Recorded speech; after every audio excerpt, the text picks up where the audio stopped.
Baik, rekan-rekan sekalian, yang pertama, jadi ada beberapa hal yang akan saya sampaikan. Yang pertama, tentunya perkembangan di sektor perbankan, kemudian di sektor pasar modal, kemudian di industri keuangan non-bank, kemudian perkembangan edukasi dan perlindungan konsumen, lalu perkembangan terkait dengan TPAKD. Bagaimana terkait dengan sektor perbankan? Kita ulas dulu yang pertama, rekan-rekan sekalian. eh, di tengah potensi perlambatan pertumbuhan ekonomi global, industri perbankan di Indonesia sampai dengan akhir Februari 2024 kami nilai tetap resilient dan memiliki daya saing. Kenapa? Karena kredit tumbuh secara year on year di 15,44%, ya menjadi 93,65 triliun dengan main drivernya di sini adalah kredit investasi, Bapak Ibu sekalian. Kemudian aset perbankan secara umum juga tumbuh di 11,79% secara year on year mencapai 158,82 triliun di akhir Februari 2024. Bagaimana dengan pertumbuhan DPK atau dana pihak ketiga? Pada Februari 2024 tercatat juga meningkat di 9,47% menjadi 97,26 triliun, utamanya didorong peningkatan penghimpunan deposito. Kemudian peningkatan DPK ini lebih tinggi ya secara year to date daripada kredit sehingga menyebabkan LDR sedikit menurun dari posisi Desember 2023 di 98,32% menjadi 96,29% di posisi Februari 2024. Bapak Ibu sekalian, jumlah entitas bank umum konvensional di bawah OJK Malang masih tetap di 34, kemudian bank umum syariah 6 entitas, ada sedikit perubahan yaitu jumlah BPR. Jumlah BPR menurun 1 entitas menjadi 51 dikarenakan ada BPR yang berpindah, yang kalau kita kenal dulu adalah BPR Benua Kerasaan, itu berpindah menjadi BPR Kredit Mandiri Kalimantan Timur yang kantor pusatnya pindah ke Kota Samarinda di posisi 2 Februari 2024. Untuk jumlah BPRS juga bertambah 1 karena kami dari OJK ada konversi dari bank umum konvensional menjadi bank umum syariah. Kalau Bapak Ibu kenal PT BPR Karisma Kusuma Lawang berpindah menjadi syariah PT BPRS Al-Hijrah Thayyibah. Bagaimana dengan kredit UMKM, Bapak Ibu? Kredit UMKM tumbuh di 12,26% secara year on year. Share ekonomi untuk sektor ekonomi yang terbesar masih tetap sama dengan yang sebelumnya. Yang paling besar adalah perdagangan besar dan eceran, kemudian industri pengolahan, kemudian yang terakhir adalah yang 3 besar untuk kepemilikan rumah tangga termasuk multiguna. Untuk sektor ekonominya juga tetap sama Bapak Ibu. Yang pertama adalah pertambangan dan penggalian, yang kedua perdagangan besar dan eceran, yang terakhir adalah untuk kepemilikan rumah tinggal. Baik Bapak Ibu sekalian, tadi Pak Anam juga sudah spill ya Pak ya, kredit untuk restrukturisasi COVID ya, itu sudah diselesaikan oleh OJK dan tidak ada stimulus lagi Bapak Ibu. Dengan berakhirnya kebijakan tersebut, maka OJK mencabut status pandemi COVID-19 dan pemerintahan juga di Juni 2023 dengan pertimbangan bahwa perekonomian Indonesia telah pulih dari dampak pandemi termasuk kredit sektor real. OJK juga menilai perbankan di Indonesia saat ini sudah memiliki daya tahan yang kuat dalam menghadapi dinamika perekonomian, didukung oleh tingkat permodalan bank semuanya cukup memadai ya Bapak Ibu, kuat, kemudian likuiditas juga memadai, dan manajemen risiko kami nilai juga sudah sangat baik. Berdasarkan indikator di Februari 2024, kualitas kredit atau NPL ya, yang kita kenal dengan NPL saat ini turun secara year on year di 0,55 menjadi di Februari 2024 2,25%. Kemudian loan at risk itu juga menurun Bapak Ibu, turun 1,18 triliun secara year on year atau saat ini menjadi sebesar 8,08 triliun.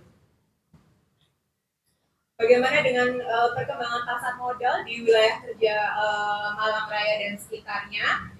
Dari seluruhnya ya, dari total SID, kemudian dari SID SDN, SID SIBES, dan SID F-Invest semuanya meningkat Bapak Ibu. Jadi ada penambahan SID ya untuk di pasar modal. Nah ini menurut data kami semuanya bertumbuh secara positif dengan total SID di 17,77% secara year on year. Untuk sektor IKNB, Bapak Ibu sekalian, pergadaian, pembiayaan, dana pensiun, dan LKM, ini kami datanya masih posisi 31 Juni 2024. Pergadaian total aset secara month to month itu meningkat 33,90% dengan total pinjaman yang disalurkan 3,43 miliar. Untuk pembiayaan konvensional juga meningkat Bapak Ibu dengan total outstanding sekarang di 6,55 triliun atau meningkat di 7,66% secara year on year. Dana pensiun jumlah investasi juga meningkat di 10,41% secara year on year. Kemudian asetnya juga meningkat di 3,28% secara year on year. LKM memang porsinya lebih kecil ya dibandingkan dengan yang lain, namun pinjaman yang diberikan ini meningkat secara signifikan Bapak Ibu secara year on year di 26,72%. Dan yang pihak ketiganya juga meningkat signifikan 53,04% secara year on year. Jadi Bapak Ibu terkait perkembangan pertumbuhan ekonomi kami cukupkan. Kita lanjut di perkembangan edukasi perlindungan konsumen. Nah ini yang menarik ya. Jadi total layanan yang diterima Pak OJK Malang sampai dengan posisi 31 Maret 2024 meningkat 49,81%. Jumlah layanan yang sudah kami terima adalah di 394%. Namun tidak seluruhnya pengaduannya Bapak Ibu ya, ada mencari informasi, memberi informasi, kemudian juga ada pengaduan. Jadi apa saja yang diadukan? Mayoritas adalah jenis lembaga jasa keuangannya industri keuangan non-bank. Jadi dari 394 layanan tersebut yang diterima oleh kami, 45,94% adalah IKNB, kemudian disusul oleh perbankan di 35,79%, kemudian pasar modal di 17,26%, kemudian yang lainnya. Jadi ini macam-macam ya, Bapak Ibu ada yang bahas tentang penipuan, bagaimana pelunasan kredit dipercepat, kemudian konsultasi kredit pulang ke kami. Bapak Ibu sekalian, untuk Malang Raya dan sekitarnya, 11,70% itu adalah terkait dengan penipuan fintech atau pinjol. Nah, ini kota dan Kabupaten Pasuruan ada 21,43% konsultasi terkait permasalahan kredit perbankan. Kemudian kota dan Kabupaten Probolinggo 50%-nya terkait pelunasan kredit dipercepat.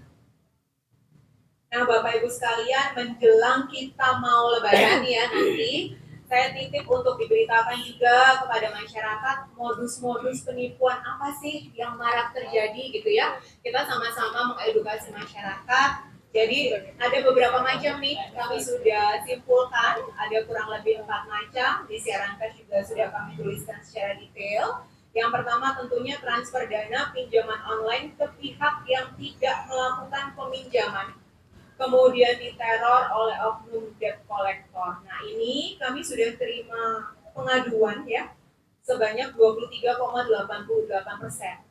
Ini ada yang pinjamannya ilegal, kemudian ada juga yang investasi ilegal. Jadi ini harus diwaspadai. Kemudian ada juga penipuan modus baru, penawaran pekerjaan paruh waktu yang mudah dan menghasilkan uang, gitu ya. Tapi kemudian bukannya dapat uang, dia malah disuruh setor uang deposit. Nah, kerjaannya nggak dikasih. Itu yang kedua. Kemudian yang ketiga, penawaran produk atau layanan yang seolah-olah dari lembaga berizin, padahal palsu. Dan kemudian mengambil data pribadi kita dan dana yang kita sudah setorkan. Jadi marak nih kita terima telepon, tapi teleponnya itu seakan-akan dari sistem layanan call center. Saya juga kena sempat. Jadi begitu saya angkat, ngakunya adalah kami layanan kontak center BPJS. Layanan Anda akan segera diberhentikan. Tekan tombol 1 apabila, nah itu udah dari sistem ya Bapak Ibu. Kalau udah seperti itu langsung di end aja, kemudian kita blokir nomornya.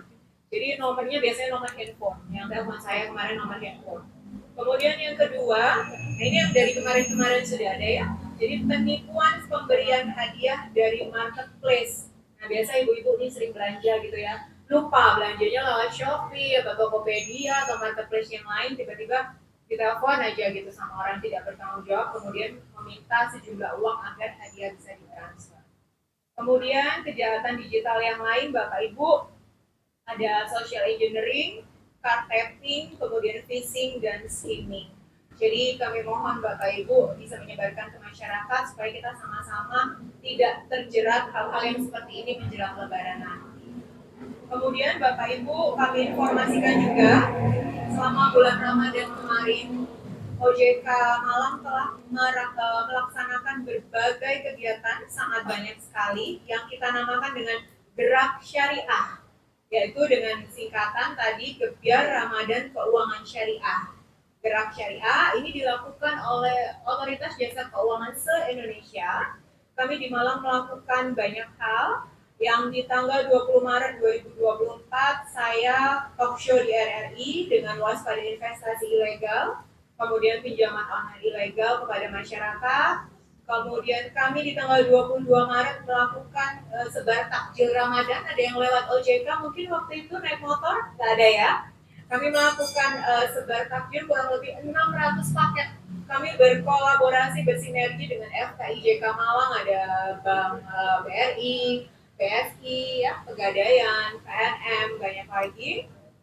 Kemudian di tanggal 25 Maret kami berkolaborasi juga dengan Lembaga Jasa Keuangan Syariah dan Basnas. Kami melakukan puncak gerak syariah Gebyar Malam Lailatul Qadar bersama 1.000 anak yatim dan duafa. Nah, di sini kami juga memberikan tabungan senilai 500.000 kepada 20 orang siswa yang berprestasi. Kemudian Bapak Ibu, sepanjang bulan Ramadan sudah follow Instagram OJK_Malang Bapak Ibu? Kalau belum follow, suruh follow dulu ya. Kalau enggak, bayar makan sendiri. Oh enggak ya. Jadi Bapak Ibu, tolong di follow Instagram kami. Kami melakukan berbagai banyak sekali edukasi di situ. Kemudian kalau ada kegiatan-kegiatan yang mengedukasi masyarakat juga kami posting di situ. Jadi kami melakukan kejar barokah, kenali dan belajar bareng tentang produk keuangan syariah. Kemudian ada kuis juga secara mingguan. Ini ada hadiahnya juga dari kami. Dan kami sepanjang bulan Ramadan ini kurang lebih 19.000 akun yang sudah mengakses kami ya untuk kegiatan ini. Kemudian ada juga kegiatan dari kantor pusat, Bapak Ibu, ada kompetisi, lomba kultum, reels edukasi keuangan syariah, hadrah, dan lain-lain. Kemudian juga ada webinar, itu nanti juga kami posting di OJK Malang, silakan diikuti Bapak Ibu. Yang terakhir saya akan informasikan terkait dengan perkembangan TPAKD. Kami TPAKD Kota Malang dan sekitarnya ada 7 kabupaten ya Bapak Ibu yang di bawah wilayah kami. Ini ada berbagai macam kegiatan. Ada cukur kapas, itu ada kur dari Kota Pasuruan, kemudian ada Desa Darling, Darling ini sayang berarti ya. Desa Sadar Literasi Keuangan dari Kabupaten Pasuruan. Kemudian ada Terang Tani, Kemudian kami sejak tahun lalu melakukan desa Eki di Desa Tosari, Kabupaten Pasuruan. Kemudian ada banyak lagi Bapak Ibu yang akan kami lakukan untuk perkembangan TPAKD. Mudah-mudahan hal ini bisa meningkatkan kesadaran masyarakat, tingkat literasi dan inklusinya, dan membantu masyarakat secara luas. Yang terakhir, di tahun ini kami akan kembangkan kayu tangan heritage bersama Pemkot dan Lembaga Jasa Keuangan. Kemudian kami juga akan melakukan desa ekosistem inklusif yang kedua setelah Tosari, yaitu di Desa Gubuk Kelakah ya, di Kabupaten Malang. Mungkin itu Bapak Ibu.